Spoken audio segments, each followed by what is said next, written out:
Hello മച്ചമാരെ, welcome back to Mallu explainer. Lesbian couple എന്ന് പറഞ്ഞാൽ നിങ്ങൾക്ക് അറിയാതിരിക്കല്ലേ? എന്തായാലും അങ്ങനെയുള്ള രണ്ട് ലെസ്ബിയൻ കപ്പിളാണ് ജൂലിയ അതുപോലെ തന്നെ ജാക്കി. ഇവരുടെ കല്യാണം കഴിഞ്ഞതിന് ശേഷം ഹണിമൂൺ ആഘോഷിക്കാനായിട്ട് ജാക്കിയുടെ അപ്പൂപ്പന്റെ ഒരു വീടുണ്ട്. അങ്ങ് കാട്ടിന്റെ ഉള്ളിലായിട്ടുള്ള ഒരു വുഡൻ ഹൗസ് ആയിരുന്നു. അവിടെ വന്ന് ഇവർ രണ്ടുപേരും അവരുടെ ഹണിമൂൺ എല്ലാം ആഘോഷിക്കുകയാണ്. എന്നാൽ പെട്ടെന്ന് ചില കാര്യങ്ങൾ മാറി മറിയാണ്. ഇവർക്ക് രണ്ടുപേർക്കിടയിൽ എന്തോന്ന് സംഭവിക്കുന്നുണ്ട്. പിന്നീട് എന്താ സംഭവിച്ചെന്നറിയോ? ഒരിക്കലും പിരിയാൻ പറ്റില്ല എന്ന് കരുതിയ ഈ രണ്ട് പ്രണയിനികൾ ഇവർ രണ്ടുപേരും പരസ്പരം അങ്ങോട്ടും ഇങ്ങോട്ടും കൊല്ലാൻ നോക്കുകയാണ്. അപ്പൊ എന്തായിരിക്കും ആ കാട്ടിൽ ആ വീട്ടിൽ വെച്ച് നടന്നിട്ടുണ്ടാവുക? അതറിയണമെങ്കിൽ കഥ മുഴുവനായിട്ടും കേൾക്കണം കേട്ടോ. അതുപോലെ തന്നെ നല്ലൊരു അടിപൊളി ത്രില്ലറാണ്. സോ നമുക്ക് നേരെ ഈ കഥയിലേക്ക് പോകാം. കഥയുടെ ഈ മായ ലോകത്തിലേക്ക് പോകാം. സിനിമയുടെ ആരംഭത്തിൽ രണ്ട് സ്ത്രീകൾ കാടിനുള്ളിലെ ഒരു വുഡൻ ഹൗസിലേക്ക് വരികയാണ്. ഈ രണ്ട് ആൾക്കാരും ലെസ്ബിയൻ കപ്പിൾസ് ആണ് കേട്ടോ. മുടി ഷോർട്ടാക്കി കട്ട് ചെയ്തില്ലേ? അവളുടെ പേരാണ് ജൂലിയ, അതുപോലെ തന്നെ മറ്റേ ആളുടെ പേര് ജാക്കി എന്നാണ്. ഇപ്പൊ ഇവർ രണ്ടുപേരും വന്നിരിക്കുന്ന ഈ ഒരു വീട് അത് ജാക്കിയുടെ മുത്തശ്ശന്റെ വീടാണ്. കാടിനുള്ളിലെ പുഴയുടെ അരികിലായിട്ട് ഇങ്ങനെ ഒരു വീട് കാണുന്ന സമയത്ത് ഇവിടെയാണല്ലോ ഇനി താമസിക്കാൻ പോകുന്നതെന്നൊക്കെ അറിഞ്ഞ സമയത്ത് ജൂലിയക്ക് ഭയങ്കരമായിട്ട് എക്സൈറ്റ്മെന്റ് ഒക്കെ തോന്നുകയാണ്. മാത്രമല്ല ആ വീട് മുഴുവനായിട്ടും ചുറ്റി നടന്നുകൊണ്ട് തന്നെ ജൂലിയ ആ കാഴ്ചകൾ മുഴുവൻ കണ്ട് ആകെ അത്ഭുതപ്പെട്ട് ജാക്കിയോട് ചോദിക്കുന്നുണ്ട്, നിനക്ക് എങ്ങനെ ഇങ്ങനെ ഒരു വീട് കിട്ടിയത്? എന്ത് രസമായിട്ടാണ് ഇത് പണിതിരിക്കുന്നത്, അതുപോലെ തന്നെ ഈ സ്ഥലവും എല്ലാം കൊണ്ടും അടിപൊളിയാണ് കേട്ടാ. ഇത് കേട്ടപ്പോ ജാക്കി പറയണ്, ഇത് ഞാൻ ഉണ്ടാക്കിയ വീടൊന്നുമല്ല, എന്റെ മുത്തശ്ശന്റെ അച്ഛനായിട്ട് ഉണ്ടാക്കിയ വീടാണ്. അതും വീടില്ലാത്ത ആൾക്കാർക്ക് ഗവൺമെന്റ് കാട്ടിലെ ഓരോ സ്ഥലങ്ങൾ അവരുടെ പേരിൽ പതിച്ചു കൊടുത്ത് അങ്ങനെ ഉണ്ടാക്കിയ വീടാണ്. കുറെ വർഷം പഴക്കമുണ്ട്. എന്തായാലും ഗംഭീരം പൊളിയായിട്ടുണ്ട് പറഞ്ഞിട്ട് ജൂലിയ വീണ്ടും അവിടുത്തെ ഓരോ കാഴ്ചകൾ കണ്ട് നടക്കണം. ഈ സമയത്ത് അവിടുത്തെ ഒരു ചുമരിലായിട്ട് വേട്ടയാടിയ കുറച്ച് മൃഗങ്ങളുടെ കൊമ്പും തലയും ഇതെല്ലാം തൂക്കി വെച്ചിരിക്കുകയാണ്. അതിന്റെ കൂട്ടത്തിൽ തന്നെ ഒരു ഹണ്ടിങ് ഗണ്ണും ഉണ്ടായിരുന്നു. ഇതെല്ലാം നോക്കി അതിലൂടെ ചുറ്റി നടന്ന് പിന്നീട് താഴേക്ക് തിരിച്ചു വന്നപ്പോ ഇപ്പൊ ജാക്കിയെ കാണാനില്ല. ജൂലിയെ കുറെ നേരം അവളെ വിളിച്ചു. പിന്നീട് ആ ഒരു വീട് വിട്ട് പുറത്തേക്ക് പോയ സമയത്ത് അവിടെ ഉണ്ടായിരുന്ന ആ ഒരു തടാകം ഉണ്ടല്ലോ, അങ്ങോട്ടേക്ക് തന്നെ ജാക്കി അങ്ങനെ നോക്കി നിൽക്കാൻ കേട്ടോ. അപ്പൊ അങ്ങോട്ടേക്ക് വന്നിട്ട് ജൂലിയ ചോദിക്കുന്നുണ്ട്, എന്താ പറ്റിയത്, എന്താ ഇങ്ങനെ നോക്കിയിരിക്കുന്നത്? ഇപ്പൊ ജാക്കി പറയണത്, അത് പിന്നെ ആ തടാകത്തിന് അരികിലായിട്ട് ഒരു ബോട്ട് ഹൗസ് ഉണ്ടായിരുന്നു. എന്തോ വെള്ളപ്പൊക്കത്തിൽ അത് പൊളിഞ്ഞു പോയി തോന്നുന്നു. എനിക്ക് ഭയങ്കര നൊസ്റ്റാൾജി ഉള്ള ഒരു കാര്യമാണ്. അപ്പൊ എങ്ങനെയെങ്കിലും അതൊന്ന് റീബിൽഡ് ചെയ്തെടുക്കണം. ഇപ്പൊ ജൂലി പറയണ്, അതിനെന്താ, നമുക്കത് ഉണ്ടാക്കിയെടുക്കാലോ, ഇനി ഞാനും നിന്റെ കൂടെ ഉണ്ടല്ലോ. അങ്ങനെ രാത്രിക്കത്തെ ഭക്ഷണം എല്ലാം കഴിഞ്ഞ് രണ്ടുപേരും ഗിറ്റാറൊക്കെ അങ്ങനെ വായിച്ചുകൊണ്ടിരിക്കുകയാണ് കേട്ടോ. ജാക്കിക്ക് നന്നായിട്ട് തന്നെ ഗിറ്റാർ വായിക്കാറിയാം. നല്ലൊരു പാട്ടും അവള് പാടുന്നുണ്ട്, അതും നല്ല റൊമാൻറ്റിക് ആയിട്ടുള്ള പാട്ടുകൾ. എന്നാൽ പതിയെ മുന്നോട്ടേക്ക് പോകുമ്പോൾ ഈ പാട്ടിന്റെ വരികളിൽ ചില വ്യത്യാസങ്ങൾ, ചെകുത്താനവും മരണവും അങ്ങനെയൊക്കെ പറഞ്ഞിട്ടുള്ള എന്തൊക്കെയോ ചില വരികൾ, അത് ജൂലിയക്ക് എന്തോ അങ്ങോട്ട് ഇഷ്ടപ്പെടുന്നില്ല. ആ മതി നിന്റെ പാട്ടൊക്കെ എന്ന് പറഞ്ഞിട്ട് ആ ഗിറ്റാർ മേടിച്ചു വെക്കുകയാണ്. പിന്നീട് ബാക്കിയുള്ള കാര്യങ്ങളിലേക്ക് കിടക്കുകയാണ്. അങ്ങനെ രണ്ടുപേരും നല്ല അടിപൊളിയായിട്ട് റൊമാൻസ് ചെയ്തുകൊണ്ടിരിക്കുമ്പോൾ വീടിന്റെ പുറത്ത് ആരോ വന്ന് നിൽക്കുന്നത് പോലെ രണ്ടുപേർക്കും തോന്നി കേട്ടോ. ജൂലിയ പേടിച്ചു പോകുന്നുണ്ട്. ഇപ്പൊ ജാക്കി പറയുന്നത്, പേടിക്കണ്ട, നീ ഇവിടെ തന്നെ നിന്നോ, അങ്ങോട്ടേക്ക് വരണ്ട, ഞാൻ നോക്കിക്കോളാം എന്ന് പറഞ്ഞിട്ട് ജാക്കി നേരെ ചെന്ന് വാതിൽ തുറക്കാണ്. ഇതേ നേരം കാറിൽ ഒരാൾ അവിടെ വന്നിറങ്ങിയിട്ടുണ്ട്. അയാൾ ഇപ്പൊ നേരെ ജാക്കിയുടെ അടുത്തേക്ക് വരികയാണ്. ആ വന്നത് ഒരു സ്ത്രീയാണ് കേട്ടോ. അവരിപ്പോ വന്ന പാട് തന്നെ ജാക്കിയെ നോക്കിയിട്ട്, നീയായിരുന്നോ? അല്ല മേഘൻ, നീ ഇത്രയും കാലം എവിടെയായിരുന്നു? പെട്ടെന്ന് ഈ വന്നത് ആരാണെന്ന് മനസ്സിലാവാതെ ജാക്കി ഇവളത്തിന് ഇങ്ങനെ നോക്കിക്കാണ്. അപ്പൊ ആ ഒരു പെണ്ണ് പറയുന്നുണ്ട്, ഇത് ഞാനാ സാറ. മേഘൻ, നിനക്ക് എന്നെ മനസ്സിലായില്ലേ? നിന്റെ കളിക്കൂട്ടുകാരി. ആ സാറ, നീ ആയിരുന്നല്ലേ? എനിക്ക് പെട്ടെന്ന് അങ്ങോട്ട് ഓർമ്മ വന്നില്ല. പക്ഷെ നിങ്ങൾ ഇവിടെ ഒരു കാര്യം ശ്രദ്ധിച്ചോ? സാറ ഇങ്ങോട്ടേക്ക് വന്നപ്പോ ജാക്കിയെ വിളിച്ചത് മേഘൻ എന്നാണ്. എന്താണ് അതിന്റെ കാരണം എന്നൊന്നും അറിയില്ല. എന്തായാലും ഇപ്പൊ ജൂലിയും അങ്ങോട്ടേക്ക് വരുന്നുണ്ട്. ഈ ജാക്കിയും സാറയും സംസാരിക്കുന്നത് ജൂലിയും കേൾക്കാൻ കേട്ടോ. അതുപോലെ ജാക്കി ചോദിക്കുന്നുണ്ട്, അല്ല സാറ, നീ എന്തിനാ ഇപ്പൊ ഇങ്ങോട്ടേക്ക് വന്നത്? ഇപ്പൊ സാറ് പറയണ, കുറെ കാലമായിട്ട് ഇങ്ങോട്ടേക്കൊന്നും ആരും വരാറില്ലായിരുന്നല്ലോ. ഇപ്പൊ ഈ രാത്രിയിൽ വെളിച്ചം കണ്ടപ്പോ വല്ല കള്ളന്മാരായിരിക്കോ എന്ന് കരുതിയിട്ട് ഞാൻ നോക്കാൻ വേണ്ടി വന്നതാ. കുറെ വർഷങ്ങളായില്ലേ നീ ഇങ്ങോട്ടേക്ക് ഒന്ന് വന്നിട്ട്, വല്ലപ്പോഴേക്കൊന്ന് വന്നൂടെ? ഇപ്പൊ ജാക്കി ചോദിക്കണം, അല്ല സാറേ, നീ എവിടെ താമസിക്കുന്നത്? ഞാൻ ഈ തടാകത്തിന്റെ അപ്പുറത്ത് തന്നെ ഒരു വീട്ടില, ഞാനും എന്റെ ഹസ്ബൻഡും അവിടെ ഉണ്ടാവും. അപ്പൊ എന്തായാലും നമുക്ക് കാണാന്ന് പറഞ്ഞിട്ട് ഇപ്പൊ സാർ അവിടെ നിന്ന് പോവാണ്. എന്നാൽ ഈ സമയത്ത് നമ്മുടെ ജൂലിയുടെ ഉള്ളിൽ ഒരു കൺഫ്യൂഷൻ, ഒരു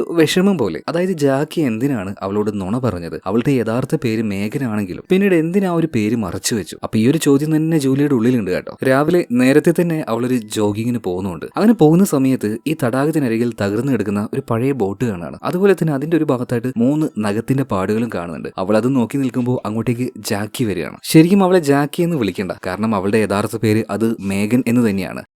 ഇപ്പൊ മേഘൻ അങ്ങോട്ടേക്ക് വന്നപ്പോ ജൂലിയ അവളെ വലിയ മൈൻഡൊന്നും ആക്കുന്നില്ല. കാരണം ഇവള് നുണ പറഞ്ഞത് ഒട്ടും ജൂലിയക്ക് ഇഷ്ടമായിട്ടില്ല കേട്ടോ. അപ്പൊ അങ്ങോട്ടേക്ക് വന്ന മേഘൻ പറയണത്, ജൂലിയ, ഞാൻ പറയുന്നൊന്ന് കേക്ക്, എല്ലാത്തിന്റെയും പിന്നിൽ ഒരു കാരണം ഉണ്ടാവുമല്ലോ, അത് ഞാൻ പറയുന്നൊന്ന് നീ കേൾക്കുന്ന പറഞ്ഞിട്ട് ഈ പവളയും കൂട്ടി ഒരു ചെറിയ തോണി എടുത്തുകൊണ്ട് ആ തടാകത്തിലേക്ക് പോവാണ്. നല്ല വിശാലമായി കിടക്കുന്ന ഒരു തടാകമാണ് കേട്ടോ. അപ്പൊ അതിലൂടെ അങ്ങനെ തുഴഞ്ഞു പോകുന്ന സമയത്ത് മേഘൻ അവളുടെ കാര്യങ്ങൾ പറയണം. ജൂലിയ, അറിയാലോ നമ്മുടെ ഈ ഒരു റിലേഷനെ കുറിച്ച്, സാധാരണയുള്ള ഒരു സെക്ഷൽ ടൈപ്പ് അല്ല നമ്മൾക്ക് രണ്ടുപേർക്കും. നമ്മൾ രണ്ടുപേരും ലെസ്ബിയൻസ് ആണ്. എന്നാൽ ചെറുപ്പത്തിൽ തന്നെ ഒരു സ്ത്രീത്വം തോന്നുന്നൊരു പേരായിരുന്നു എനിക്ക് ഉണ്ടായിരുന്നത്, മേഗൻ. അതെനിക്ക് ഒട്ടും ഇഷ്ടമില്ലായിരുന്നു. അതുപോലെ തന്നെ എന്റെ കാറ്റഗറി ഏതാണെന്നും എനിക്ക് മനസ്സിലായിട്ടുണ്ടായി. അതുകൊണ്ട് തന്നെ ഞാൻ എന്റെ പേര് ജാക്കി എന്നാക്കി മാറ്റിയതാ. അല്ലാതെ ഇതിന്റെ പിന്നിൽ വേറെ ഒരു ദുരുദ്ദേശമില്ല. വെറുതെ നീ എന്നെ തെറ്റിദ്ധരിക്കില്ലേ, എനിക്ക് ഭയങ്കരമായിട്ട് വിഷമാവുന്നു, നീ എന്നെ അവോയ്ഡ് ചെയ്യല്ലേ എന്നൊക്കെ പറയാം. ഇപ്പൊ ജൂലിയക്കും കാര്യങ്ങൾ മനസ്സിലാവുകയാണ്. ഇപ്പൊ ജൂലിയ പറയുന്നത് ആ പോട്ടെ, കുഴപ്പമൊന്നുമില്ല. ഇതേ നേരം തന്നെ മേഗൻ അവളോട് കണ്ണടക്കാൻ പറയാണ്. ജൂലിയെ കണ്ണടച്ച സമയത്ത് മേഗൻ അവളുടെ കഴുത്തിൽ ഒരു ചെയിൻ ഇട്ട് കൊടുക്കുന്നുണ്ട് കേട്ടോ. അതിന്റെ ലോക്കറ്റ് ഇപ്പൊ തുറന്നു നോക്കാനും മേഗൻ പറയുന്നുണ്ട്. ജൂലിയെ തുറന്നു നോക്കിയ സമയത്ത് അതിനുള്ളിൽ ഇവരുടെ രണ്ടുപേരുടെയും ഫോട്ടോ ആയിരുന്നു. അതായത് കല്യാണം കഴിച്ചതുപോലെ തന്നെ ആവുകയാണ് കേട്ടോ. രണ്ടുപേരും മനസ്സുകൊണ്ട് അത്രയും അങ്ങോട്ടും ഇങ്ങോട്ടും അടുത്തിട്ടുണ്ട്. അങ്ങനെ കുറച്ച് ദിവസം അവരവിടെ സ്പെൻഡ് ചെയ്യുന്നുണ്ട്. അവിടുത്തെ കാര്യങ്ങളൊക്കെ പതിയെ പതിയെ നമ്മുടെ ജൂലിയും പഠിച്ചു വരുന്നുണ്ട്. അതിനിടയിൽ മേഗൻ അവളുടെ അപ്പൂപ്പനൊക്കെ ഉപയോഗിച്ച ആ പഴയ തോക്കുണ്ടല്ലോ, അത് വെച്ച് ഫയർ ചെയ്യാൻ വേണ്ടിയിട്ട് ജൂലിയെ പഠിപ്പിക്കുന്നുണ്ട്. അതിനായിട്ട് 3 ചെറിയ ടിന്നിന്റെ ക്യാൻ അവിടെ വെച്ചിട്ട് അവളോട് ഷൂട്ട് ചെയ്യാൻ പറയുന്നുണ്ട്. ജൂലിയ പരമാവധി നോക്കി, എന്നാൽ അവളെ കൊണ്ട് ഒന്നും കൊള്ളിക്കാൻ കഴിയുന്നില്ല. ഇപ്പൊ ജൂലിയ പറയുന്നത് ഇത് പഴയ തോക്കായതുകൊണ്ടാ, പുതിയ തോക്കായിരുന്നെങ്കിൽ ഞാൻ പൊളിച്ചേനെ. ഇപ്പൊ അവളുടെ കയ്യിൽ നിന്ന് ആ ഒരു ഗണ്ണ് മേടിച്ച് മേഗൻ പറയാണ് അത് പിന്നെ പഴയതോ പുതിയതോ എന്നൊന്നുമില്ല, വെടിവെക്കാൻ അറിയെങ്കിൽ ഏത് തോക്കാണെങ്കിലും കുഴപ്പമില്ലാന്ന് പറഞ്ഞിട്ട് മേഗൻ വളരെ സിമ്പിൾ ആയിട്ട് ആ 3 ടിന്നും കറക്റ്റ് ആയിട്ട് വെടിവെച്ചിടുകയാണ്. ഇത് കണ്ട് ജൂലി ആകെ ഞെട്ടിപ്പോകുന്നുണ്ട്. ഇവൾ ആരാണപ്പ എന്ന് വരെ ചിന്തിച്ചു പോവാണ്. പിന്നീട് അന്ന് രാത്രി ജൂലി ഇപ്പോ മേഗനോട് ചോദിക്കുകയാണ്, നീ എങ്ങനെയാണ് ഇത്ര അടിപൊളിയായിട്ട് ഗണ്ണ് ഉപയോഗിക്കാൻ പഠിച്ചത്? ഓ അതോ, അത് പിന്നെ എന്റെ അച്ഛൻ തന്നെയാ പഠിപ്പിച്ചു തന്നത്. എനിക്ക് ഞാൻ ഒരു കഥ പറഞ്ഞു തരട്ടെ. ചെറുപ്പത്തിൽ ഞാൻ എന്റെ അച്ഛന്റെ കൂടെ കാട്ടിലേക്ക് വേട്ടയ്ക്ക് പോയി. ഒരു സ്ഥലത്തെത്തിയപ്പോൾ അച്ഛൻ എന്നോട് പറഞ്ഞു, നീ ഇവിടെ ഇരുന്നാൽ മതി, ഞാൻ കാട്ടിലേക്ക് പോയിട്ട് വരാന്ന്. ആ നേരത്ത് എന്റെ ചെറിയ കാലത്തിലെ കൂട്ടുകാരിയായിട്ടുള്ള ജെന്നിയും കൂടെ ഉണ്ടായിരുന്നു കേട്ടോ. ഞങ്ങൾ രണ്ടുപേരും അവിടെ ഒറ്റയ്ക്ക് ഇരിക്കുന്ന സമയത്താണ് പെട്ടെന്ന് അതിലൂടെ ഒരു വലിയ കരടി പോയത്. 8 അടിയോളം വലിപ്പം ഉണ്ടായിരുന്നു അതിന്. ഞങ്ങൾക്ക് നേരെ വന്ന ആ ഒരു കരടിയെ ഞാൻ ഒന്നും നോക്കിയില്ല, ഷൂട്ട് ചെയ്തു. വെടി കൊണ്ട് അത് നിലത്ത് വീണു. പക്ഷെ വെടി കൊണ്ടപാടിന് ആ ഒരു കരടി ചത്തുപോയില്ല കേട്ടോ. പതിയെ പതിയെ അത് പെടഞ്ഞുകൊണ്ടിരിക്കുകയാണ്. ഞാൻ അതങ്ങനെ നോക്കി നിന്നു. 20 മിനിറ്റോളം പിടഞ്ഞതിന് ശേഷം മാത്രമാണ് ആ ഒരു കരടി ചത്തുപോയത്. ഇത് കണ്ടുകൊണ്ട് എന്റെ അച്ഛൻ അങ്ങോട്ടേക്ക് വന്നു. എന്റെ കയ്യിൽ ഒരു കത്തി തന്നുണ്ട്. അതുകൊണ്ട് തന്നെ അതിനെ പൂർണ്ണമായിട്ടും കൊല്ലാൻ പറഞ്ഞു. പിന്നീട് ആ കരടിയെ കൊണ്ടുപോയിട്ട് അതിന്റെ മാംസമായിരുന്നു ഞങ്ങൾ 1 മാസം കഴിച്ചത്. പക്ഷെ ജൂലിക്ക് ഈ കഥയെല്ലാം കേൾക്കുമ്പോൾ ചെറിയൊരു പേടി തോന്നുകയാണ് കേട്ടോ. ഇവളെന്തൊക്കെയാ ഈ പറയുന്നത്? ഇത്രയും വലിയൊരു ജീവിയെ കൊല്ലുക എന്നൊക്കെ പറഞ്ഞാൽ അത്യാവശ്യം നല്ല ഗഡ്സ് വേണം കേട്ടോ. അതും ചെറിയ കുട്ടിയായിരിക്കുന്ന സമയത്താണ് മേഗൻ അതൊക്കെ ചെയ്തത്. സോ മേഗൻ എന്ന് പറഞ്ഞാൽ അത്യാവശ്യം നല്ല ഗഡ്സ് ഉള്ള ആള് തന്നെയാ. എന്തായാലും ഇതിനുശേഷം രണ്ടുപേരും പോയി കിടന്നുറങ്ങാണ്. പിറ്റേ ദിവസം രാവിലെ ജൂലി എഴുന്നേറ്റ് നോക്കുമ്പോൾ അവളുടെ തൊട്ടടുത്ത് മേഗൻ ഇല്ലായിരുന്നു. പുറത്തെല്ലാം പോയി നോക്കി, എന്നാൽ അവിടെ എവിടെയില്ല. ആ സമയത്ത് ജൂലിക്ക് വേണ്ടി മേഗൻ ഒരു വോയിസ് മെസ്സേജ് അയച്ചിട്ടുണ്ടായിരുന്നു. അതായത് മേഗൻ ഒന്ന് ടൗണിലേക്ക് പോയതാണ്. ഇവരുടെ ആവശ്യത്തിനായിട്ടുള്ള എല്ലാ സാധനങ്ങളും തീർന്നു പോയിട്ടുണ്ട്. അപ്പോൾ ആവശ്യ സാധനങ്ങൾ മേടിക്കാൻ പോയതാണ്, അധികം വൈകാതെ തിരിച്ചു വരുന്നു പറഞ്ഞിട്ട്. എന്തായാലും കുറെ നേരം ജൂലി അവിടെ അങ്ങനെ ഒറ്റയ്ക്ക് ഇരിക്കുകയാണ് കേട്ടോ. കുറെ നേരം കഴിഞ്ഞ് ഒന്ന് മടുത്തു പോയപ്പോൾ ബോറടി മാറ്റാനായിട്ട് അവൾ എന്ത് ചെയ്തു, ഒരു ചെറിയ തോണി എടുത്ത് നേരെ തടാകത്തിന്റെ അപ്പുറത്തേക്ക് പോകണം. അവിടെ ഈ മേഗന്റെ കൂട്ടുകാരിയായിട്ടുള്ള സാറയുണ്ടല്ലോ, അവളുടെ വീട്ടിലേക്കായി പോകുന്നത്. എന്നാൽ ആ തടാകം തുഴഞ്ഞ് അപ്പുറത്തേക്ക് പോകാന്ന് പറഞ്ഞാൽ അത് അത്ര എളുപ്പമുള്ള കാര്യമായിരുന്നില്ല കേട്ടോ. അത്യാവശ്യം നല്ല വീതി ഉണ്ടായിരുന്നു. തുഴഞ്ഞ് അവളാകെ ടയേർഡ് ആയി പോയിട്ടുണ്ട്. സോ ഇപ്പൊ ജൂലി വരുന്ന കാര്യം സാറ കാണുകയാണ്. സാറ വേഗം തന്നെ പോയിട്ട് അവളെ കരക്ക് കയറ്റുന്നുണ്ട്. പിന്നീട് സാറയുടെ വീട്ടിലേക്ക് ഇൻവൈറ്റ് ചെയ്യുന്നുണ്ട്. ആ വീടിന്റെ ഉള്ളിലേക്ക് ജൂലി കയറി ചെന്നപ്പോൾ അത്യാവശ്യം നല്ല സെറ്റപ്പ് ആയിട്ടുള്ള ഒരു വീടാണ്. ഫുള്ള് മരം കൊണ്ടുണ്ടാക്കിയ ഒരു വീട്. അതും ഈ വലിയ തടാകത്തിന്റെ കരയിലായിട്ട് ഈ കാട്ടിനുള്ളിൽ നല്ലൊരു വൈബ് തന്നെയായിരുന്നു അവിടെ. പിന്നീട് വീട്ടിലേക്ക് വന്ന ജൂലിക്ക് കുടിക്കാനായിട്ട് വെള്ളം എടുക്കാനായിട്ട് ഇപ്പൊ സാറ നേരെ അടുക്കളയിലേക്ക് പോവാണ്. ഇതേ നേരം തന്നെ ജൂലി അവിടെ ഒരു ഫോട്ടോ കാണുന്നുണ്ട്. ഈ മേഗനും സാറയും അതുപോലെ തന്നെ വേറൊരു പെൺകുട്ടിയും കൂടെ നിൽക്കുന്ന ഒരു ഫോട്ടോ. വെള്ളവുമായിട്ട് തിരിച്ചു വന്ന സാറയോട് ഇത് ആരാണെന്ന് ജൂലി ചോദിക്കുന്നുണ്ട് കേട്ടോ. അതായത് ഒന്ന് സാറയാണ്, ഒന്ന് മേഗനാണ്, മറ്റേ പെൺകുട്ടി ഏതാന്ന് ചോദിക്കുകയാണ്. ഇപ്പൊ സാറ പറയണ ഇവളുടെ പേരാണ് ജെന്നി. അല്ല, ഈ ജെന്നിയെ കുറിച്ച് ഒന്നും പറഞ്ഞില്ല അവള്. ഞങ്ങള് 3 പേര് ചെറുപ്പത്തിൽ ഒരു ഗ്യാങ് ആയിരുന്നു കേട്ടോ. ഈ സമയത്താണ് ജൂലിക്ക് ജെന്നിയുടെ കാര്യം ഓർമ്മ വരുന്നത്. അതായത് മേഘന കരടിയെ കൊന്ന സമയത്ത് അവളുടെ കൂടെ ജെന്നി ഉണ്ടായിരുന്നു. അപ്പോ ഈ ജെന്നി എവിടെയെന്ന് ജൂലിയെ ചോദിക്കുകയാണ്. ഇവിടെയാണ് താമസം അല്ലെങ്കിൽ മറ്റെവിടെയെങ്കിലൊക്കെ ആണെന്ന് ചോദിക്കുന്നുണ്ട്. ഈ സമയത്ത് സാറ് പറയാണ് അവളിപ്പോ ജീവനോടെ ഇല്ല, മരിച്ചുപോയി. നീ ഇപ്പൊ കാണുന്ന ഈ ഫോട്ടോ ഉണ്ടല്ലോ, ഇതെടുക്കുന്നതിന്റെ ഒരു 2 ആഴ്ച മുന്നെയാണ് അവള് മരിച്ചുപോയത്. അല്ല, ജെന്നി മരിച്ച കാര്യമൊന്നും അപ്പോ മേഘൻ നിന്നോട് പറഞ്ഞിട്ടില്ലേ?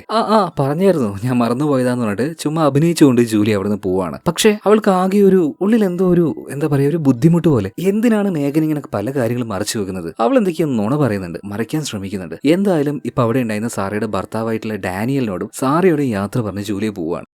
നേരെ ഇപ്പോൾ മേഘന്റെ ആ ഒരു വുഡൻ ഹൗസിലേക്ക് എത്തിയിട്ടുണ്ട്. രാത്രിയൊക്കെ ആയപ്പോൾ ഒരേ ചിന്ത തന്നെയാണ്. അതായത് ഈ മേഘൻ എന്തിനാ കുറെ കാര്യങ്ങൾ എന്നോട് ഒളിക്കുന്നത്? അവൾക്ക് അങ്ങനെ ചെയ്യേണ്ട ആവശ്യം എന്താണ്? പിറ്റേ ദിവസം രാവിലെ ഇവർ രണ്ടുപേരും കൂടെ കാട്ടിലേക്ക് നടക്കാൻ പോയപ്പോൾ ജൂലി ആ കാര്യം അവളോട് ചോദിക്കുന്നുണ്ട്. മേഘൻ, നീ എന്തിനാണ് ഓരോ തവണ എന്നോട് ഓരോ നുണകൾ പറയുന്നത്, ഓരോ കാര്യങ്ങൾ എന്നിൽ നിന്ന് മറച്ചു വെക്കുന്നത്? നിന്റെ കൂട്ടുകാരിയായിട്ടുള്ള ജെന്നി, അവള് മരിച്ചുപോയ കാര്യം ഇതുവരെയായിട്ട് നീ എന്നോട് പറഞ്ഞിട്ടില്ല. നീയും സാറയും ജെന്നിയും ചെറുപ്പത്തിൽ അത്രയും നല്ല കൂട്ടുകാരായിരുന്നില്ലേ? എന്നിട്ടും ഇത്രയും വലിയൊരു കാര്യം നടന്നിട്ടും എന്തുകൊണ്ടാണ് നീ എന്നോട് പറയാതിരുന്നത്? ഞാൻ വിചാരിച്ചു നമ്മൾക്കിടയിൽ ഒരു രഹസ്യമില്ലാന്ന്. പക്ഷെ നമ്മൾക്കിടയിൽ ഒരുപാട് രഹസ്യങ്ങളുണ്ട്, അതെനിക്ക് മനസ്സിലായി എന്ന് പറയണം. ഇപ്പൊ മേഘൻ ചോദിക്കുകയാണ്, ജൂലിയ ഇതൊക്കെ നിനക്ക് എങ്ങനെയാ മനസ്സിലായത്? ജൂലിയ കാര്യങ്ങൾ പറയണം. ഇന്നലെ ബോറടിച്ച സമയത്ത് ഞാൻ സാറയുടെ അടുത്തേക്ക് പോയായിരുന്നു, അവളാ പറഞ്ഞത് ഇതൊക്കെ. എന്തായാലും ഇത് കേട്ട് കഴിഞ്ഞപ്പോ മേഘന്റെ മുഖം ആകെ വാടുകയാണ്. പതിയെ പതിയെ അവൾ കരയാൻ തുടങ്ങുന്നത്. കാരണം അറിയാലോ, സാറയും മേഘനും അതുപോലെ തന്നെ ജെന്നിയും ഇവര് 3 പേരും ചെറുപ്പത്തിലെ ഒരു ഒറ്റ കെട്ടായിരുന്നു, അത്രയും നല്ല കൂട്ടുകാരായിരുന്നു. അങ്ങനെ ഒരു ദിവസം ഞാനും ജെന്നിയും കൂടെ ഒരു തർക്കത്തിന്റെ പേരിൽ ഒരു മത്സരം നടത്താൻ തീരുമാനിച്ചു. ഈ തടാകണ്ടല്ലോ, ഇതാരാണ് ഏറ്റവും ആദ്യം നീന്തി കടക്കുക. അങ്ങനെ ആ മത്സരത്തിന്റെ വാശിയിൽ ഞങ്ങൾ രണ്ടുപേരും വെള്ളത്തിലേക്ക് എടുത്തു ചാടി നീന്താൻ തുടങ്ങുകയാണ്. ആ ഒരു മത്സര ബുദ്ധിയിൽ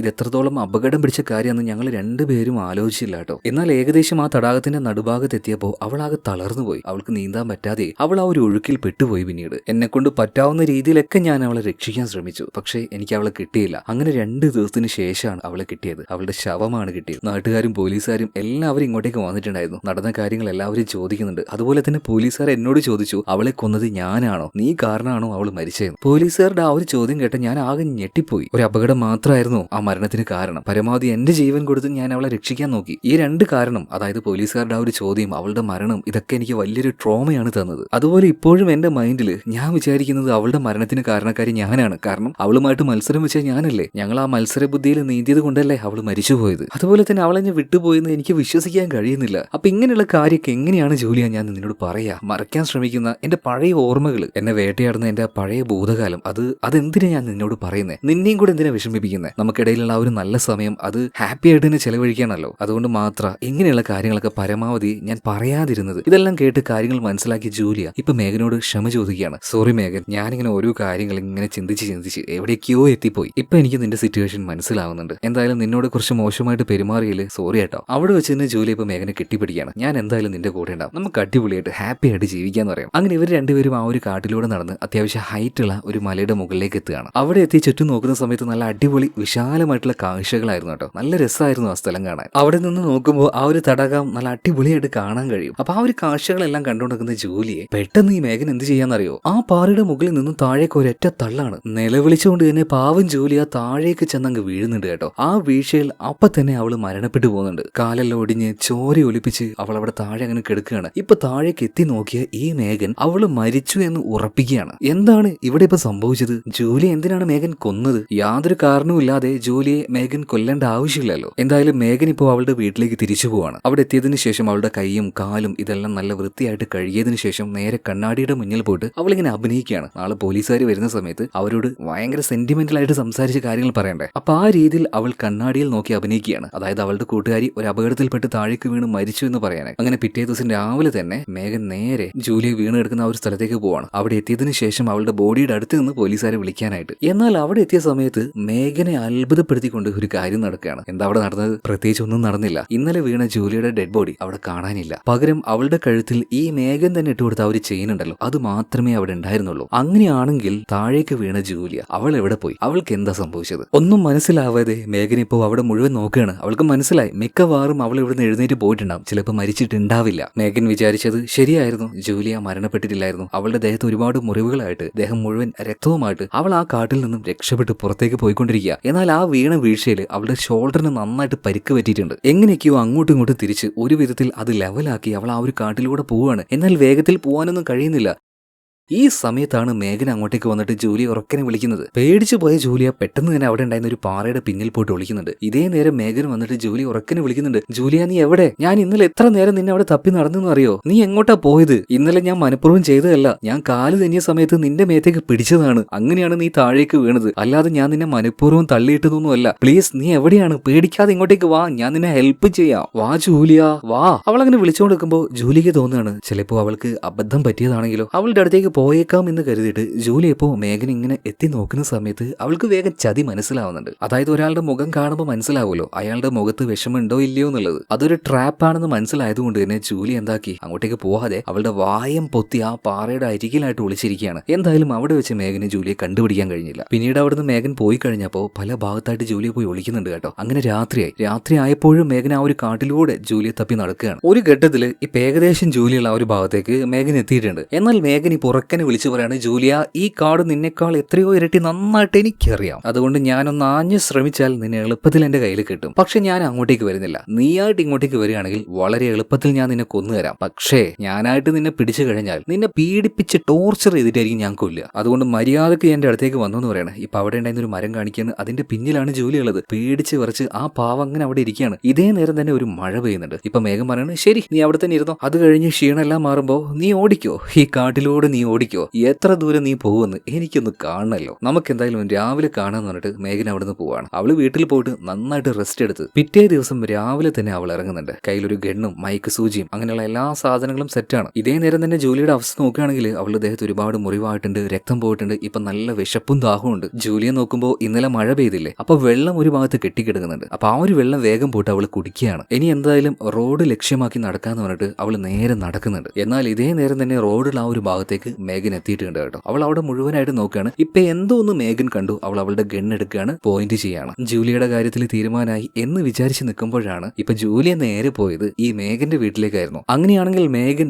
ഗണ്ണെടുത്ത് പോയിന്റ് ചെയ്തത് ആരെയാണ് അവൾ വെടിവെച്ചത്? അത് മറ്റാരെയല്ല, ഒരു മാൻകുട്ടിയായിരുന്നു. അതുപോലെ തന്നെ ജൂലിയ പോയത് റോഡിന്റെ ആ ഒരു ഭാഗത്തേക്കല്ല, നേരെ വന്നത് മേഘന്റെ വീട്ടിലേക്കാണ്. കാരണം മേഘൻ കാട്ടിലേക്ക് ഇറങ്ങിയതുകൊണ്ട് ആ വീട്ടിൽ അവളില്ല എന്ന് മനസ്സിലാക്കി തന്നെയാണ് ജൂലി അങ്ങോട്ടേക്ക് പോയത്. അങ്ങോട്ടേക്ക് പോയപാട് ജൂലി നോക്കുന്നത് ഫോണാണ്. ഫോൺ എടുത്ത് ഫോൺ വിളിക്കാൻ നോക്കുമ്പോൾ റേഞ്ച് ഇല്ല. പിന്നീട് ലാപ്ടോപ്പ് എടുത്ത് അതുവഴി ആരെങ്കിലും കണക്ട് ചെയ്യാൻ നോക്കിയിട്ടുണ്ടെങ്കിൽ അതിൽ വൈഫൈയും ഇല്ല. എന്ത് ചെയ്യുന്നറിയാതെ ആകെ പേടിച്ച് ജൂലി അവിടെ അങ്ങനെ നിൽക്കുകയാണ്. സോ എത്രയും പെട്ടെന്ന് മറ്റൊരു കാര്യം ചെയ്യണം. അവളുടെ മുറിയും കാര്യങ്ങളൊക്കെ തുന്നി കെട്ടണമല്ലോ. ഒരു ഫസ്റ്റ് എയ്ഡ് ബോക്സ് എടുത്ത് അവൾ സ്വയം ട്രീറ്റ് ചെയ്യാണ്. ഇതിനിടയിൽ വയറിൽ വലിയൊരു മുറിവ് കാണുന്നുണ്ട്. എങ്ങനെയെങ്കിലും അത് തുന്നി കെട്ടണം. അതിനായിട്ട് ആദ്യം ജോലി ചെയ്യുന്നത് അവളുടെ വായിലേക്ക് ഒരു തുണി തിരികെ കയറ്റുകയാണ്. എന്നിട്ട് ആ പച്ച ഇറച്ചിയിൽ തന്നെ ആ നൂല് വെച്ച് അവൾ തുന്നി കെട്ടുന്നുണ്ട് കേട്ടോ. കാരണം അങ്ങനെ ചെയ്തിട്ടില്ലെങ്കിൽ ഒരുപാട് രക്തം പോയിട്ട് അവൾ വേഗം മരിച്ചു പോകാൻ സാധ്യതയുണ്ട്. അതുപോലെ തന്നെ അവളുടെ ശരീരത്തിന്റെ പല ഭാഗത്തായിട്ടും ഒടിവും ചതവൊക്കെ ഉണ്ടായിരുന്നു. ചില എല്ലുകളുടെ ജോയിന്റ് ഒക്കെ അങ്ങോട്ടും ഇങ്ങോട്ടും തെറ്റിക്കിടക്കുന്നുണ്ടായിരുന്നു. എങ്ങനെയൊക്കെയോ കഷ്ടപ്പെട്ട് ജൂലി അതെല്ലാം നേരാക്കുകയാണ്. ആ സമയത്തെല്ലാം മരണവേദന അനുഭവിക്കുന്നുണ്ട്. പക്ഷെ വായിൽ ആ ഒരു തുണി അവൾ തന്നെ തിരികെ വെച്ചതുകൊണ്ട് ശബ്ദം പുറത്തേക്ക് വരുന്നില്ല. എന്നാൽ ഈ സമയത്ത്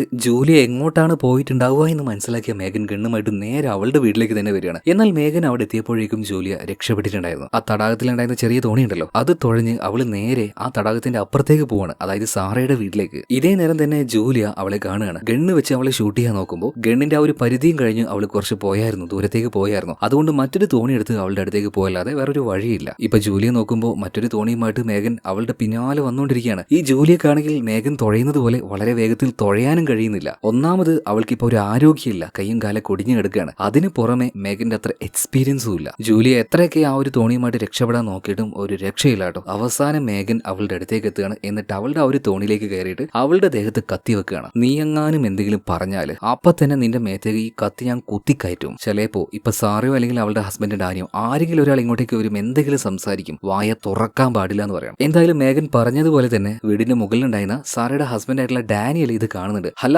നിങ്ങൾ എന്താ ഇവിടെ വന്നിരിക്കുന്നത്? വാ, ഇങ്ങോട്ടേക്ക് വാ, നമുക്ക് 2 ഡ്രിങ്ക്സ് എല്ലാം കഴിക്കാന്ന് പറയാണ്. കുറച്ച് അകലെയായിട്ട് ഇവരുണ്ടായത് കൊണ്ട് തന്നെ ഇപ്പോ ഈ ജോലിയുടെ മേഘത്തുണ്ടായിരുന്ന ആ ഒരു ബ്ലഡ് ഒന്നും ഈ ഡാനിക്ക് കാണാൻ പറ്റുന്നില്ല. ഇപ്പൊ അവിടുന്ന് മേഘൻ ഉറക്കനെ വിളിച്ചു പറയുന്നുണ്ട്, ഇല്ല ഞങ്ങളിപ്പോ അങ്ങോട്ടേക്ക് വരുന്നില്ല. എന്തോ ഇവിടെ എത്തിയ സമയത്ത് ജോലിക്ക് എന്തോ ഒരു തലചുറ്റൽ പോലെ, ഞങ്ങൾ തിരിച്ചു പോവാന്ന് പറയണം. ഇതേ സമയത്ത് തന്നെ ഡാനിയൽ പറയണ, അല്ല നിങ്ങൾ ഇങ്ങോട്ടേക്ക് വന്നു, ഞങ്ങൾ അങ്ങോട്ടേക്ക് ക്ഷണിക്കുന്നില്ലേ, അതൊരു മര്യാദയല്ലല്ലോ, ഞങ്ങൾ അങ്ങോട്ടേക്ക് ഇന്ന് രാത്രി അങ്ങ് വന്നാലോ എന്ന് ഡാനി ചോദിക്കുമ്പോൾ, ഏയ് ഇന്ന് വരണ്ട, എനിക്ക് അവിടെ കുറച്ച് പണിയുണ്ട്, ഒരു കാര്യം ചെയ്യ്, നീ നാളെ സാറേയും കൂട്ടിയിട്ട് വാന്ന് പറയണം. ആയിക്കോട്ടെ, നാളെ വരാന്ന് പറയണേ.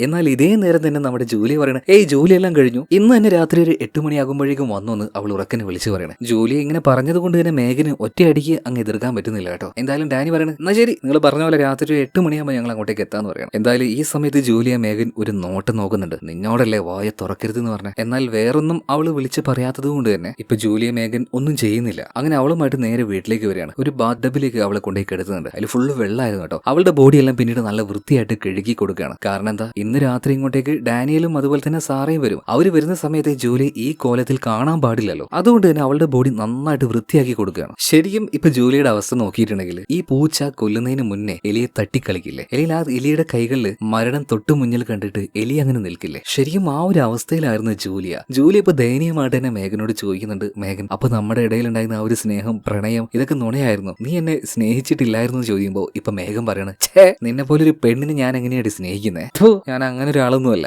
ചില കാരണത്താൽ മാത്രം എനിക്ക് നിന്നെ കൂടെ കൂട്ടേണ്ടി വന്നതാണ്. ചിലപ്പോ ഇനി ഞാൻ നിന്നെ കൊന്നെന്നും വരാം. ഇപ്പൊ ജൂലിയ അവളുടെ ഉള്ളിൽ ആ ഒരു ഭയം എല്ലാം മാറ്റി വെച്ചിട്ട് പറയാണ്, മേഘൻ നോക്കിക്കോ, ഇന്ന് രാത്രി സാറയും ഹസ്ബൻഡും വരുമ്പോ നീ ഒരു പ്രാന്തിയാണ്, ഒരു സൈക്കോയാണ്, ഈ കാര്യം ഞാൻ അവരോട് പറയുന്നു പറയാണ്. ഭയമില്ലാതെ തന്നെ ജൂലി ഇപ്പൊ മേഘനെ നോക്കുന്നുണ്ട്. ഇപ്പൊ മേഘൻ അവളുടെ മുഖത്തേക്ക് ഇങ്ങനെ നോക്കിയിട്ട് ഒരു ചിരിയും ചിരിച്ച് അവളുടെ തല പിടിച്ച് ആ വെള്ളത്തിലേക്ക് ഒരൊറ്റ മുക്കലാണ്. മുക്കി അങ്ങനെ പിടിക്കുകയാണ് കേട്ടോ. ജൂലി കിടന്ന് പെട്ടയ്ക്കാൻ തുടങ്ങണം ശ്വാസം കിട്ടാതെ. കുറച്ചു നേരം കഴിഞ്ഞപ്പോ മേഘൻ പിടുത്തം വിടുന്നുണ്ട്. ഇപ്പൊ വെള്ളത്തിനുള്ളിൽ നിന്നും ജൂലി പുറത്തേക്ക് വരികയാണ്. അവൾ എങ്ങനെയൊക്കെയോ കിതച്ച് ശ്വാസം എടുക്കുന്നുണ്ട്. അതേ നേരം തന്നെ ജൂലിയോട് മേഘൻ ഒരു കാര്യം പറയുന്നുണ്ട്. ജൂലിയ, ഇന്ന് നീ എങ്ങാനും അവർക്ക് എന്തെങ്കിലും ഒരു സൂചന കൊടുത്താൽ ഞാൻ ആദ്യം കൊല്ലുന്നത് ആ സാറയായിരിക്കും. അത് കഴിഞ്ഞ് അവളുടെ ഭർത്താവിനെ ഞാൻ കൊല്ലും. സോ അവരുടെ മരണത്തിന് നിനക്കൊരു കാരണക്കാരി ആവണോ? അതുകൊണ്ട് ഒരു കാര്യം ചെയ്തോ, ഇന്ന് അവർ വന്നാൽ തന്നെ അവരോട് ഒരു അക്ഷരം മിണ്ടാൻ നിൽക്കരുത്. അപ്പൊ ഞാൻ പറഞ്ഞത് മനസ്സിലായല്ലോ. ഇപ്പൊ ജൂലി പറയണം, പ്ലീസ് ഞാനൊന്നും അവരോട് പറയാൻ പോകുന്നില്ല, അവരൊന്നും ചെയ്യരുത് എന്ന് പറയണം. അങ്ങനെ ഇപ്പൊ രാത്രി ആയിട്ടുണ്ട്. അതുപോലെ സാറയും ഡാനിയൽ ഇപ്പൊ വരുമല്ലോ. അപ്പൊ അവര് വരുന്നതിന് മുന്നേ തന്നെ കുറച്ച് സെറ്റപ്പുകളൊക്കെ അവിടെ ചെയ്തു വെക്കാണ്. ഈ നേരത്ത് മേഘന്റെ കാല് പിടിച്ച് കരഞ്ഞുകൊണ്ട് തന്നെ ജൂലി പറയാണ്, മേഘൻ നിനക്ക് എന്തൊക്കെയോ ചില മാനസിക പ്രശ്നങ്ങളുണ്ട്, നമുക്ക് വേണമെങ്കിൽ നല്ലൊരു ഡോക്ടറുടെ അടുത്തേക്ക് ചെന്ന് അത് ചികിത്സിച്ച് മാറ്റാം. വെറുതെ ക്രൂരമായിട്ടുള്ള ഈ കാര്യങ്ങളൊന്നും നീ ചെയ്യല്ലേ. എനിക്ക് നിന്നെ ഇപ്പോഴും ഇഷ്ടമാണ് മേഘൻ, നിന്റെ കൂടെ ഞാൻ നിൽക്കാം, നിനക്ക് എന്ത് പ്രശ്നമാണെങ്കിലും അത് മാറ്റാനായിട്ട് നിന്റെ കൂടെ ഞാൻ നിൽക്കാന്ന് പറയണം. ഇത് കേട്ട സമയത്ത് ചിരിച്ചുകൊണ്ട് തന്നെ മേഘൻ പറയണം, ജൂലിയ, ഇതുപോലെ ആദ്യമായിട്ട് എന്റെ കാല് പിടിച്ച് കരയുന്ന ആള് നീയൊന്നും അല്ല കേട്ടാ. ഇതുപോലെ വേറെയും കുറേ അധികം ആൾക്കാർ എന്റെ കാല് പിടിച്ച് ഇതുപോലെ കരഞ്ഞിട്ടുണ്ട്. നീ എന്താ വിചാരിച്ചത് എനിക്ക് മാനസിക രോഗമാണെന്നോ, ആളുകളെ കൊല്ലുന്ന ഒരു സീരിയൽ കില്ലർ ആണെന്നോ, ഒരു സൈക്കോപാത്ത് ആണെന്നോ? എന്നാ നിനക്ക് തെറ്റി. എന്റെ ലക്ഷ്യം അതൊന്നുമല്ല. ഞാൻ ആദ്യമായിട്ട് ഇങ്ങോട്ടേക്ക് കൊണ്ടുവന്ന് കൊന്നത് എറിക്ക എന്ന് പറഞ്ഞ ഒരു പെൺകുട്ടിയായിരുന്നു. ഞാൻ അവളെ കൊല്ലുന്നതിന് മുന്നൊരു കാര്യം ചെയ്തായിരുന്നു. അവളുടെ പേരിൽ വലിയൊരു ഇൻഷുറൻസ് എടുത്ത് അതിന്റെ നോമിനിയായിട്ട് ഞാൻ എന്റെ പേര് കൊടുത്തു. പിന്നീട് അവളെ ഇങ്ങോട്ടേക്ക് കൊണ്ടുവന്ന് നല്ലൊരു തക്കം കിട്ടിയപ്പോൾ അവളെ വെള്ളത്തിൽ മുക്കി ഞാൻ അങ്ങ് കൊന്നു കളഞ്ഞു. എന്നിട്ട് അവൾ വെള്ളത്തിൽ വീണ് അപകടത്തിൽ മരിച്ചതുപോലെ തന്നെ ഞാൻ അതിനെ വരുത്തി തീർത്തു. അതുകൊണ്ട് എന്തായി, അവളുടെ നോമിനിയായി എനിക്ക് ആ ഇൻഷുറൻസിന്റെ കാശ് കിട്ടി. അങ്ങനെയാണ് ഞാൻ ഓരോരുത്തരെയും പ്ലാൻ ചെയ്ത് കൊല്ലുന്നത്. അങ്ങനെ തന്നെയാണ് ഇപ്പൊ നിന്നെയും കൊല്ലാൻ പോകുന്നത്. നിന്റെ പേരുള്ള ആ ഒരു ഇൻഷുറൻസ് തുക നിന്നെ കൊന്നു കഴിഞ്ഞാൽ, അല്ലെങ്കിൽ നീ മരിച്ചു കഴിഞ്ഞാൽ അത് എനിക്കല്ലേ കിട്ടാൻ പോകുന്നത്. എന്റെ ലക്ഷ്യം കാശ് മാത്രമാണ്, അല്ലാതെ ആളുകളെ കൊല്ലുന്നതിൽ ഒരു എൻജോയ്മെന്റ് കണ്ടെത്തുന്ന ഒരു സൈക്കോപാത്തൊന്നും അല്ലട്ടെ ഞാൻ. ഇതെല്ലാം കേട്ട് ജൂലിയ ആകെ പേടിച്ച് വിറച്ചങ്ങനെ നിൽക്കുകയാണ്. അതായത് ഇവളുടെ മൈൻഡ് ഒരിക്കലും മാറ്റാൻ പറ്റില്ല എന്ന് അവൾക്ക് മനസ്സിലായി. ഇതേ നേരം തന്നെ അങ്ങോട്ടേക്ക് സാറയും ഡാനിയലും വന്നിട്ടുണ്ട് കേട്ടോ. വന്നപാട് തന്നെ അവരോട് ഓരോ കാര്യങ്ങൾ സംസാരിക്കുകയാണ്. എന്നാൽ സാറയ്ക്ക് നമ്മുടെ ജൂലിയെ കണ്ടപാട് തന്നെ അവൾക്ക് എന്തോ വിഷമമുള്ളതുപോലെ തോന്നി. അപ്പൊ ജൂലിയോട് എന്താ പറ്റിയെന്നൊക്കെ ചോദിക്കുന്നുണ്ട്. ഇപ്പൊ അതിന്റെ ഇടയിലേക്ക് കയറി വന്ന മേഘൻ പറയണം, ഏയ് ഒന്നുമില്ല, അവൾക്ക് തീരെ സുഖമില്ല, മരുന്നെല്ലാം കഴിച്ചിരിക്കുകയാണ്, വാ നമുക്ക് ഭക്ഷണം കഴിക്കാന്ന് പറഞ്ഞിട്ട് അവരെയും കൂട്ടി ടേബിളിലേക്ക് പോവാണ്. വളരെ ഫ്രണ്ട്ലി ആയിട്ട് തന്നെ, വളരെ നോർമൽ ആയിട്ട് തന്നെ ഇവരോടൊക്കെ സംസാരിക്കുകയാണ് മേഘൻ ഇപ്പോൾ. എന്നാൽ ഇതേ നേരത്ത് ഒന്നും പറയാൻ കഴിയാതെ വല്ലാത്തൊരു വീർപ്പ് മുട്ടലായിരുന്നു ജൂലിയ. അതിങ്ങനെ പറയാൻ വേണ്ടി അവളങ്ങനെ വെമ്പുന്നുണ്ടായിരുന്നു. എന്നാൽ അത് പറഞ്ഞു കഴിഞ്ഞാൽ ഈ സാറേയും ഡാനിയലിനെയും മേഘൻ കൊന്നുകളയും. അത് പേടിച്ച് ജൂലി ഒന്നും പറയുന്നില്ല. അങ്ങനെ ഭക്ഷണം എല്ലാം കഴിച്ച് കുറച്ചു നേരം കഴിഞ്ഞപ്പോൾ ഈ സാറയുടെ ഹസ്ബൻഡ് ആയിട്ടുള്ള ഡാനിയലും അതുപോലെ തന്നെ മേഘനും പുറത്തു പോയിട്ട് അങ്ങനെ സംസാരിക്കുകയാണ്. അപ്പൊ ഈ ഒരു ഗ്യാപ്പിന് ജൂലി എന്ത് ചെയ്തു, സാറയോട് സ്വകാര്യമായിട്ട് കാര്യങ്ങളൊക്കെ പറയുന്നുണ്ട്. അത് കേട്ട് സാറയുടെ മുഖമൊക്കെ ആകെ മാറുകയാണ്. ഇത് അവിടെ ഉണ്ടായിരുന്ന ജനാലയിലൂടെ ആര് കാണുകയാണ്, മേഘൻ കാണുന്നുണ്ട്. ഇതിനുശേഷം മേഘൻ ഒരു കാര്യം ചെയ്യുന്നുണ്ട്, ഒരിക്കലും നമ്മൾ പ്രതീക്ഷിക്കാത്തൊരു കാര്യം. അതായത് ഡാനിയൽ അവിടെ ഉണ്ടായിരുന്നല്ലോ, അവന്റെ കഴുത്ത് അറുത്തുകളയാണ് അവള്. ഈ കാര്യം സാറ നേരിട്ട് കാണുകയാണ്. അവളാകെ തരിച്ചുപോയി. ഇതേ നേരം ജൂലി ഉറക്കനെ സാറയോട് വിളിച്ചു പറയണം, സാറ ഇനി ഇവിടെ നിൽക്കേണ്ട, ഓടി രക്ഷപ്പെട്ടു എന്ന്. എന്തായാലും സാർ അവിടുന്ന് ഓടി രക്ഷപ്പെടാൻ നോക്കിയെങ്കിലും ഒരു കത്തിയുമായിട്ട് അവളുടെ പിന്നാലെ ചെന്ന സാറയെ പിടിച്ച് മേഘൻ അവളുടെ നെഞ്ചിലേക്ക് പല തവണ കത്തി വെച്ച് കുത്തുന്നുണ്ട്. ഈ നേരത്ത് സാറയുടെ മുഖത്ത് നോക്കി പറയാണ്, ഇതുപോലെ തന്നെയാണ് ഞാൻ ആ ജെന്നിയെ കൊന്നത്, എനിക്കിട്ട് പണി തരാൻ നോക്കിയതാ ഇങ്ങനെ ഇരിക്കുന്നു പറഞ്ഞിട്ട് അവളെ കൊല്ലുന്ന സമയത്ത് അവളൊരു ആനന്ദം കണ്ടെത്തുന്നുണ്ടായിരുന്നു കേട്ടോ. അതായത് സത്യം പറഞ്ഞാൽ മേഘന് വേണ്ടത് കാശ് മാത്രമല്ല, അവൾക്ക് ഇല്ലാന്ന് പറഞ്ഞൊരു മാനസിക പ്രശ്നം അവൾക്കുണ്ട്. ആളുകളെ കൊല്ലുന്നതിൽ അവൾ ഒരു ആനന്ദം കണ്ടെത്തുന്നുണ്ട് കേട്ടോ. ഇപ്പൊ ആ ചോര കൈയുമായിട്ട് നേരെ ജൂലിയുടെ അടുത്തേക്ക് വന്നിട്ട് പറയാണ്, കണ്ടോ ഞാൻ നിന്നോട് വാൺ ചെയ്തതാണ് അവരോടൊന്നും പറയരുതെന്ന്. ഇപ്പോ ഇവര് മരിക്കാൻ കാരണം ആരാണ്? നീയല്ല ജൂലിയ. രണ്ടുപേരെ നീയല്ലേ ജൂലിയെ കൊന്നത്. അപ്പൊ അതിന്റെ ആ ഒരു വിഷമത്തില് അവൾ വായ പൊത്തി അങ്ങനെ കരഞ്ഞോണ്ടിരിക്കുകയാണ്. ഇതേ നേരം ഈ ഡാനിയലുടെയും അതുപോലെ തന്നെ സാറയുടെയും ഡെഡ് ബോഡി ഡൈനിങ് ഹാളിലേക്ക് വലിച്ചു കൊണ്ടുവന്ന് മരുമുറിക്കുന്ന മെഷീൻ ഉണ്ടല്ലോ, അത് ഉപയോഗിച്ച് അവരുടെ ശരീരം കഷ്ണമായിട്ട് വെട്ടി നുറുക്കിയെടുക്കുകയാണ്. അപ്പൊ ഇതെല്ലാം ചെയ്യുന്നതിന് മുന്നേ അവിടെ വലിയൊരു പ്ലാസ്റ്റിക് തന്നെ വിരിക്കുന്നുണ്ട് കേട്ടോ. കാരണം ഇവിടെ ഒന്നും രക്തമാകാൻ പാടില്ലല്ലോ. അങ്ങനെ കഷ്ണങ്ങളാക്കി മുറിച്ചെടുത്ത ഈ സാറയുടെയും ഡാനിയലിന്റെ ഡെഡ് ബോഡി അതിന്റെ ആ കഷ്ണങ്ങൾ ഇപ്പൊ ജോലിയും കൂടെ കൂട്ടിയിട്ട് ഒരു തോണിയിൽ കയറ്റിയിട്ട് അത് തടാകത്തിന്റെ പല ഭാഗത്തായിട്ട് അവൾ കൊണ്ട് എറിഞ്ഞു കളയാണ്. ഇതെല്ലാം കഴിഞ്ഞ് വീട്ടിലേക്ക് വന്നതിന് ശേഷം ഒരു പ്രത്യേകതരം ലൈറ്റ് ഉണ്ട്, അതുപയോഗിച്ച് എവിടെയൊക്കെ രക്തത്തിന്റെ പാടുണ്ടോ ഇതെല്ലാം നന്നായിട്ട് തുടച്ചു കളയാണ്. ഇനി എങ്ങാനും പോലീസുകാർ വന്ന് ടെസ്റ്റ് ചെയ്യുന്ന സമയത്ത് ഇതൊന്നും കാണാതിരിക്കാൻ വേണ്ടി. അങ്ങനെ അന്ന് രാത്രി ഉറക്കെല്ലാം കഴിഞ്ഞ് പിറ്റേ ദിവസം രാവിലെ തന്നെ ജൂലിയെ വിളിച്ച് അവൾക്ക് നല്ല ഭക്ഷണവും കാര്യങ്ങളൊക്കെ മേഘൻ ഉണ്ടാക്കി കൊടുക്കുകയാണ്. എന്നിട്ട് അവൾ നോക്കിയിട്ട് കഴിക്കേ, എന്താ കഴിക്കാതിരിക്കുന്നത്, നന്നായിട്ട് കഴിക്കുന്നു പറയണം. ഇവളെന്താ ഇപ്പോ നല്ല ഭക്ഷണമൊക്കെ ഉണ്ടാക്കി തന്ന് എന്നെ കൊണ്ട് ഇത് തീറ്റിക്കുന്നതെന്ന് കരുതിയിട്ട് ജൂലി ഇപ്പൊ മേഘനെ നോക്കിയപ്പോ മേഘൻ പറയാണ്, നിന്നോടുള്ള ഇഷ്ടം കൊണ്ടൊന്നുമല്ല നിനക്ക് നല്ല ഭക്ഷണം ഉണ്ടാക്കി തന്നത്. നീ നന്നായിട്ട് വയറ് നിറച്ച് കഴിക്കുക, എന്നാലല്ലേ നീ നല്ല ഹെൽത്തി ആയിട്ട് നിൽക്കുകയുള്ളൂ. നല്ല ഹെൽത്തി ആയിട്ടുള്ള നിന്നെ കൊന്നാൽ മാത്രമേ പോലീസുകാർക്ക് സംശയം തോന്നാതിരിക്കുകയുള്ളൂ. ഒരു സ്വാഭാവിക മരണമായിട്ട് അവർക്ക് തോന്നണമെങ്കിൽ നിന്റെ വയറ്റിൽ അത്യാവശ്യം നല്ല ആഹാരമൊക്കെ ഉണ്ടാവണം. എന്നാൽ മാത്രമേ ഓട്ടോപ്സി ചെയ്യുന്ന സമയത്ത് അവർക്കൊരു സംശയം തോന്നാതിരിക്കുകയുള്ളൂ. എന്തായാലും നീ ഇത് കഴിക്കുക, ചേച്ചി ഇപ്പൊ വരാൻ കേട്ടാ. ഇത് പറഞ്ഞിട്ട് മേഘൻ നേരെ കിച്ചണിലേക്ക് പോവാണ്. ഇതേ നേരം തന്നെ ജൂലിയ അവിടെ ചെറിയൊരു ഇരുമ്പ് പെട്ടി കാണുന്നുണ്ട് കേട്ടോ. ജൂലിയ പതിയെ അത് തുറന്നു നോക്കിയ സമയത്ത് ജൂലിയയുടെ കഴുത്തിൽ മേഘൻ ഒരു ചെയിൻ ഇട്ട് കൊടുത്തായിരുന്നല്ലോ, അതുപോലെ ഒരു 6-7 ചെയിനുകൾ ഉണ്ടായിരുന്നു. അതായത് ഏകദേശം അത്രയും ആൾക്കാരെ ഇൻഷുറൻസ് പൈസ കിട്ടാൻ വേണ്ടി മേഘൻ കൊന്നു കളഞ്ഞിട്ടുണ്ട്. അതായത് കാശിന് വേണ്ടി ആളുകളെ കൊല്ലുന്ന ഒരു പക്കാ സീരിയൽ കില്ലർ തന്നെയാണ് ഈ മേഘൻ. താനൊരു ലെസ്ബിയൻ ആണ്, ഇത് പറഞ്ഞ പല പെൺകുട്ടികളെയും പറഞ്ഞ് പറ്റിച്ച് ചതിച്ച് അവരെല്ലാവരെയും ഇങ്ങോട്ടേക്ക് കൊണ്ടുവന്ന് അവൾ കൊന്നിട്ടുണ്ട്. ഇനിയും മേഘൻ ഈ കാര്യം കണ്ടിന്യൂ ചെയ്തുകൊണ്ടേയിരിക്കും. എന്തായാലും ഭക്ഷണം കഴിച്ചു കഴിഞ്ഞപ്പോൾ ജൂലിയും കൂട്ടിയിട്ട് ഇപ്പൊ മേഘൻ കാട്ടിലേക്ക് പോവാണ്. അങ്ങനെ കാട്ടിലേക്ക് പോകുമ്പോൾ മേഘൻ ചോദിക്കുന്നുണ്ട്, ജൂലിയ നിനക്ക് എങ്ങനെയാ മരിക്കേണ്ടത്, എങ്ങനത്തെ സ്ഥലം നിനക്ക് വേണ്ടത്, എന്തായാലും ആ കാര്യത്തിൽ ഞാൻ നിനക്കൊരു ഓപ്ഷൻ തരുന്നുണ്ട് കേട്ടോ. ഈ നേരത്ത് നമ്മുടെ ജൂലിയ എന്ത് മറുപടി കൊടുക്കാനാ, എന്ത് പറയാനാ, പാവം തലയും താഴ്ത്തി പേടിച്ചങ്ങനെ ഇരിക്കുകയാണ്. എന്നാൽ ഒരു സമയത്ത് ജൂലിയ ഒരു കാര്യം ചെയ്യുന്നുണ്ട്. മേഘൻ പോലും കാണാതെ അവളുടെ കയ്യിലുണ്ടായിരുന്ന ആ ഒരു മയക്ക് സൂചി ഉണ്ടല്ലോ, അത് ജൂലിയ ഒരെണ്ണം കയ്യിൽ വെച്ചായിരുന്നു. അതെടുത്ത് അവളുടെ കഴുത്തിലേക്ക് ഒറ്റ കുത്തു കൊടുക്കുകയാണ്. പെട്ടെന്നായതുകൊണ്ട് തന്നെ ഞെട്ടിപ്പോയ മേഘൻ വേഗം വണ്ടി ബ്രേക്ക് ചവിട്ടി നിർത്തുകയാണ്. അപ്പൊ തന്നെ ജൂലിയ പുറത്തേക്ക് ഇറങ്ങി ഓടുന്നുണ്ട്. ഇതോടുകൂടി മേഘൻ ആകെ ഭ്രാന്ത് പിടിക്കുകയാണ്. എന്നിട്ട് ജൂലിയോട് ഉറക്കനെ വിളിച്ച് പറയുന്നുണ്ട്, എനിക്ക് നിന്റെ ഇൻഷുറൻസിന്റെ പൈസ കിട്ടിയിട്ടില്ലെങ്കിൽ കുഴപ്പമില്ലടി, നിന്നെ ഞാൻ ഇന്ന് കൊന്ന് കൊല വിളിക്കുന്നു പറഞ്ഞിട്ട് അവളുടെ പിന്നാലെ തന്നെ ഒരു കത്തിയുമായിട്ട് പോവുകയാണ്. ഇതേ നേരം ജൂലിയ നേരെ പോയി നിൽക്കുന്നത് ഒരു വലിയ കൊക്കയുടെ അരികിലേക്കാണ്. ഇനി മുന്നോട്ടേക്ക് ഓടാനായിട്ട് അവൾക്ക് സ്ഥലമൊന്നുമില്ല കേട്ടോ. ഇതേ നേരം മേഘൻ അവളുടെ അടുത്തേക്ക് എത്താനായിട്ടുണ്ട്. എന്നാൽ അവളുടെ അടുത്ത് ഏകദേശം ഒരു 4 മീറ്ററോളം അടുത്ത് എത്താനായപ്പോഴേക്കും മേഘൻ അവിടെ തലയിറങ്ങി വീഴാണ്. അതായത് അവളുടെ ദേഹത്ത് കുത്തിവെച്ച ആ മരുന്ന് ഇപ്പോഴാണ് വർക്കാവുന്നത്. ഇപ്പൊ ബോധമില്ലാതെ കിടക്കുന്ന മേഘന്റെ അടുത്തേക്ക് ജൂലിയ ചെല്ലുകയാണ്. എന്നിട്ട് അവളുടെ കയ്യിൽ ആ ഒരു കത്തി എടുക്കുകയാണ്. അവൾ അവിടെ വെച്ച് തന്നെ കൊല്ലാൻ നോക്കുന്നുണ്ട്. എന്നാൽ ജൂലിയക്ക് എന്തോ അതിന് മനസ്സ് വരുന്നില്ല കേട്ടോ. കാരണം കുറച്ചു കാലം അവൾ അത്രത്തോളം സ്നേഹിച്ചായിരുന്നു. കൊല്ലാൻ മനസ്സ് വരാത്തത് കൊണ്ട് തന്നെ അവൾ ഇപ്പൊ മേഘന്റെ ആ ഒരു ജീപ്പ് എടുത്തുകൊണ്ട് ഇവിടുന്ന് രക്ഷപ്പെട്ടു പോവാണ്. എന്നാൽ പോകുന്ന വഴിയിൽ പെട്ടെന്ന് ജൂലിയ ആ ഒരു ജീപ്പിന്റെ ബ്രേക്ക് ചവിട്ടുകയാണ്. എന്നിട്ടൊരു കാര്യം ഇങ്ങനെ ആലോചിക്കുകയാണ്. അതായത് അവളെ കൊല്ലാതെ വന്നതല്ലേ ഞാൻ ചെയ്ത ഏറ്റവും വലിയ തെറ്റ്. കാരണം എത്ര പേരെയാണ് അവളിങ്ങനെ ചതിച്ച് കൊന്നത് വെറും കാശിന് വേണ്ടി. എന്നാൽ കാശ് മാത്രമല്ല, ആളുകളെ കൊല്ലുന്നതിൽ ഒരു ആനന്ദവും അവൾ കണ്ടെത്തുന്നുണ്ട്. അതായത് അവളിങ്ങനെ ജീവനോട് വെക്കുകയാണെങ്കിൽ അതൊരു വലിയ സാമൂഹിക വിപത്താണെന്ന് മനസ്സിലാക്കിയ ജൂലിയ തീരുമാനിക്കുകയാണ്, ഇനി എന്തൊക്കെ സംഭവിച്ചാലും ശരി അവളെ കൊന്നിട്ടല്ലാതെ ഈ കാട് വിട്ടു പോയില്ല. പിന്നീട് അവിടുന്ന് അപ്പം തന്നെ തിരിക്കുകയാണ് അവള്. നേരെ ഈ മേഘൻ ബോധം കെട്ടുകിടന്ന സ്ഥലത്തേക്ക് പോയി നോക്കുമ്പോൾ അവിടെ മേഘൻ ഉണ്ടായിരുന്നില്ല. അവളുടെ ബോധം തിരിച്ചു കിട്ടി, അവൾ എങ്ങോട്ടോ പോയിട്ടുണ്ട്. അവൾ അവളുടെ വീട്ടിലുണ്ടാവുമെന്ന് കരുതിയിട്ട് അങ്ങോട്ടേക്ക് ഓടി ചെന്ന ജൂലിയക്ക് അവൾ അവിടെയും കാണാൻ പറ്റിയില്ല. അതായത് ഇപ്പോഴും ജൂലിയെ തേടി മിക്കവാറും മേഘൻ ആ കാട്ടിൽ അലഞ്ഞ് തിരിഞ്ഞ് നടക്കുന്നുണ്ടാവും. അപ്പൊ എങ്ങനെയെങ്കിലും മേഘനെ ഇപ്പൊ തന്നെ ഇങ്ങോട്ടേക്ക് വരുത്തിക്കണം. അതിനായിട്ട് ജൂലി എന്ത് ചെയ്തെന്ന് അറിയോ, അവിടെ ഞാൻ ലാപ്ടോപ്പ് സ്പീക്കറിലേക്ക് കണക്ട് ചെയ്ത് ഒരു പാട്ട് ഉറക്കനെ വെക്കുകയാണ്. ശബ്ദം കേട്ട് എന്തായാലും മേഘൻ ഇങ്ങോട്ടേക്ക് വരാതിരിക്കില്ലല്ലോ. അതുപോലെ തന്നെ കയ്യിലൊരു ഗണ്ണും വെച്ച് ജൂലിയ തയ്യാറായി അങ്ങനെ നിൽക്കുകയാണ്. പിന്നീട് ജൂലിയ പ്ലേ ചെയ്ത ആ ഒരു ശബ്ദം കേട്ട മേഘന് മനസ്സിലായി അവൾ അവിടെ തന്നെ ഉണ്ട്, വീട്ടിൽ തന്നെയുണ്ട്. അങ്ങനെ മേഘൻ ഇപ്പൊ ആ ഒരു വീട്ടിലേക്ക് തിരിച്ചെത്തുകയാണ്. അപ്പോഴേക്കും ഏകദേശം സന്ധ്യ ആയിട്ടുണ്ടായിരുന്നു. പെട്ടെന്ന് വീട്ടിലേക്ക് കയറിയ ഈ മേഘന്റെ പിന്നിൽ നിന്നും ജൂലി അവൾ പിടിക്കാൻ കേട്ടോ. ഗൺ പോയിന്റിൽ നിർത്തുകയാണ്. അനങ്ങി പോരുതെന്ന് പറയണം. 2 കൈയും പൊക്കി പിടിക്കാൻ പറയുന്നുണ്ട്. എന്നാൽ ആദ്യമൊന്നും മേഘൻ അതിന് സമ്മതിച്ചില്ല. അതുകൊണ്ട് അവളുടെ തലക്കിട്ട് തന്നെ ആ ഗണ്ണ് വെച്ചൊന്ന് കൊടുക്കുന്നുണ്ട്. അപ്പൊ മേഘൻ കൈപൊന്തിക്കുകയാണ്. ഇപ്പൊ ജൂലി പറയണത്, നിനക്കറിയോ നിന്നെ കൊല്ലാതെ ഞാൻ ഇവിടുന്ന് രക്ഷപ്പെട്ട് പോയിട്ടും പിന്നീട് എന്തിനാണ് ഞാൻ ഇങ്ങോട്ടേക്ക് തിരിച്ചു വന്നതെന്ന്? ഒറ്റ കാര്യത്തിന് വേണ്ടി മാത്രം, നിന്നെ കൊല്ലാൻ വേണ്ടി. കാരണം നിന്നെ ഇനിയും ജീവനോട് വിട്ടാൽ നീ ഇനിയും ഒരുപാട് പാവം പെൺകുട്ടികളെ കൊന്നുകളയും, അതും വെറും കാശിന് വേണ്ടി. നീ പറഞ്ഞില്ലേ നിനക്ക് ആളുകളെ കൊല്ലുന്ന സമയത്ത് ആനന്ദമൊന്നും ഇല്ലാന്ന്. നിനക്ക് ആനന്ദമുണ്ട്, നീ ഒരു സൈക്കോയാണ്. നിന്നെ കൊല്ലാതെ ഈ വീട് വിട്ട് ഞാൻ പോയില്ല എന്ന് ജൂലി ഇപ്പൊ അവളോട് പറഞ്ഞപ്പോ മേഘം കിടന്ന് ചിരിക്കാൻ തുടങ്ങുകയാണ്. ഇപ്പൊ ജൂലി ചോദിക്കുകയാണ്, നിനക്ക് എന്താടി ഭ്രാന്തായോ, എന്തിനാണ് ചിരിക്കുന്നത്? ഇപ്പൊ മേഘം പറയാണ്, നിന്റെ കയ്യിലുള്ള ഈ ഗണ്ണുണ്ടല്ലോ ചുരുങ്ങിയത് ഒരു 100 വർഷമെങ്കിലും അതിന് പഴക്കുണ്ടാവും. അത് വെച്ച് നീ എന്നെ കൊല്ലാന്ന് ആലോചിച്ചപ്പോ അതുകൊണ്ടാണ് ഞാൻ ചിരിച്ചത്. നീ എന്നെ ഷൂട്ട് ചെയ്താൽ എനിക്കുണ്ടാവുന്ന പരിക്കിനേക്കാൾ കൂടുതലായിരിക്കും നിനക്കുണ്ടാവുന്ന പരിക്ക്.